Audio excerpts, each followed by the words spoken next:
coming back, but I'm excited for him and his decision. I wish him the best of luck. Did it surprise you at all, Dwayne? So what? Did it surprise you? No, not really. No. When you're going against a team like Purdue that you know can put up points, how does that affect the way you approach the game, if it does at all? I mean, a little bit. You just know that every time you get an opportunity to go out there on offense, you need to score. Just because you know you might be in a shootout playing against those guys. You know, looking forward to playing them.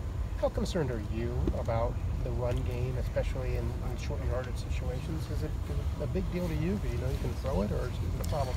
I don't think it's a problem. We'll get it figured out. You know, one day at a time. We had really good practice today, so I think we'll figure it out.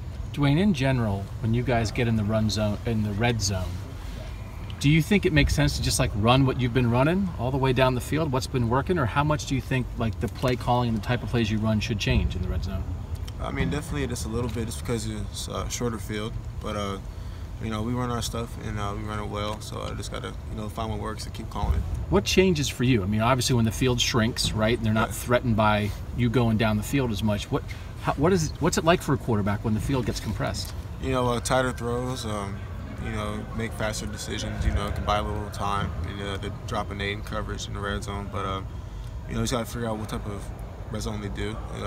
Minnesota ran some goal line 7, some brackets, so we tried to get some double routes going. But you know, just trying to figure out what we're doing versus Purdue. Have you felt so far that defenses are dropping guys more in the red zone than they are in the rest of the field?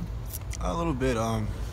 We got some drop 8, some second and long and third long situations, but you gotta be prepared for everything. Hey Dwayne, when you looked at the film, are there opportunities where you could have run and you didn't, and when you look back, you learned something, or were you comfortable with the way that you approached it? It looked like there were running lanes sometimes. I don't know what you're supposed to do or what you're taught to do or what your decision making is in those moments. But what did you see on film from those? I'm pretty comfortable with the decisions I made on Saturday. Dwayne, if you have a 50-50 situation in an RPO, are you just more likely to throw it? It depends on the play, just the route or like the concept. If I'm comfortable with throwing it, if it's like a give or take situation, you know. But you know, just seeing, trusting my eyes. It seems like you'd rather use your arm than do just about anything else. Is that fair? I mean, I like to say my arm's pretty good, so you know, if I have an opportunity to throw, I would like to throw. But you know, just doing what our offense does and what the defense gives us. Has this exceeded, you know, the way you were recruited, the offense you were watching Ohio State run before you got here?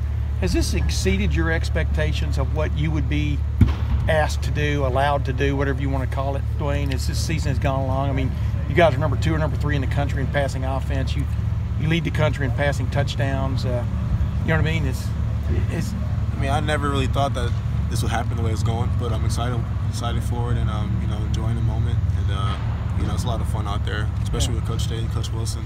The plays we're putting together. You know, it's a quarterback's dream. What did you think it was going to do? What did you think it was going to be like? I mean, I didn't really have an idea. I just wanted to go play, but it's been everything and then some. The progress that you feel like you've made from week 1 to now, just in terms of what you're seeing, what you're understanding from defenses, how would you describe sort of what it's like for you compared to your first start? I feel like I've gotten a lot better. I still feel like I got ways to go, but just from week 1 till now, just seeing the field, I've seen the field pretty well week 1, but just recognizing pressures, recognizing blitzes, and being able to pick it up in protection, and then seeing the coverages, I feel like making good progression with that. KJ talked about how his phone is blown up, specifically as a result of that one-handed grab, but you've had a heck of a season. What about your cell phone? Have you heard from anyone that you didn't expect to hear from? I got a new number, so no.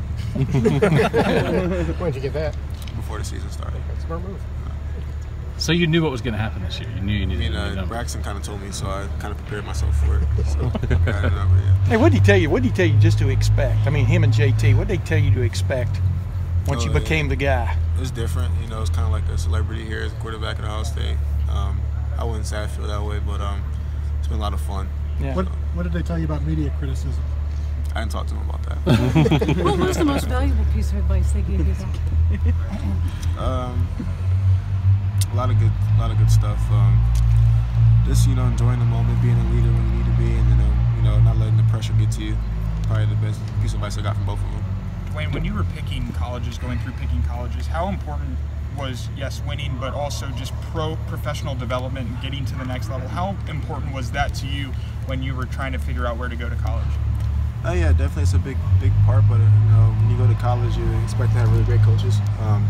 In high school, I didn't think Coach Day was going to be here at Ohio State, and I didn't think Coach Beck was going to be here at Ohio State, recruited by Coach Herman. But you just trust the brand, you trust the program, that when you do go to college here, that you get prepared for the next level. Dwayne, last couple games, Ohio State struggled establishing the run. Just what's maybe been the focus behind the scenes, or what are some things that you guys feel can help you get back to where you need to be running the ball? Just being aggressive up front, moving line of scrimmage, and trying to find plays that work for us. We did some good stuff today in practice as far as what we've done before, so we're just trying to figure out what works for our O-line and get it situated. Do you feel pretty confident that you guys can get back where you need to be? I mean, it's really sloughed off here the last couple of weeks. I mean, I wouldn't say that. I feel like teams are spreading running back, so they're up in the box, and they make me throw the ball, and it didn't work out too great for them. So. Yeah, like you pointed out, though, teams have rarely ever lined up like you thought they would, defensively and stuff. Compared to your first game now, do you just walk in with an open mind now? How do you kind of approach a game? I know you have to have basic stuff ready, but how do you approach it from just a mental standpoint? Kind of like what you said, you see what you see on film, you have an idea what you're going to see on Saturday, and of course it's going to be different. Yeah. But just trusting your eyes, trusting your reads, trusting your keys, helps out when you get different looks. We got some looks we didn't expect versus Minnesota. Got some man coverage we didn't expect versus Minnesota. So just knowing that it can be a variety of defenses, variety of blitzes and coverages, and it's going to be ready for everything. What do you expect Saturday from Purdue? What have you seen from them on video? They're not a highly rated defense, total yards wise, but what concerns you about the way they play? They run a whole lot of stuff. Cover 2, cover 6, cover 4, man, cover 3 sky weak, manhole, stealer, boundary smoke, corner pressure. There's a whole bunch of stuff we got to be ready for. So honestly, I couldn't tell you what they do the most of. They do everything.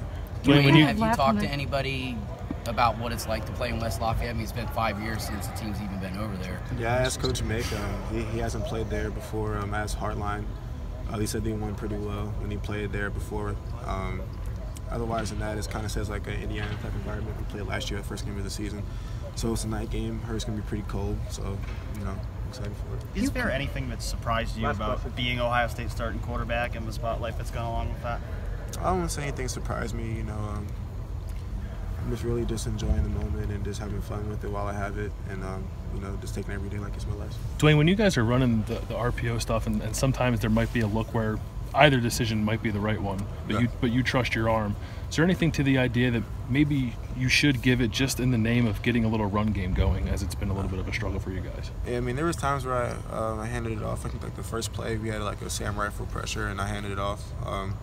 Just the RPO all depends on what the look is on defense. If there's a time where the linebacker's baiting me into throwing it or giving it, just trust my eyes and just the leverage of the defender. But we have RPOs, we have screens, we have everything we need to do in order to go win the game. So letting the game will get taken care of. Great. Dwayne, thank you.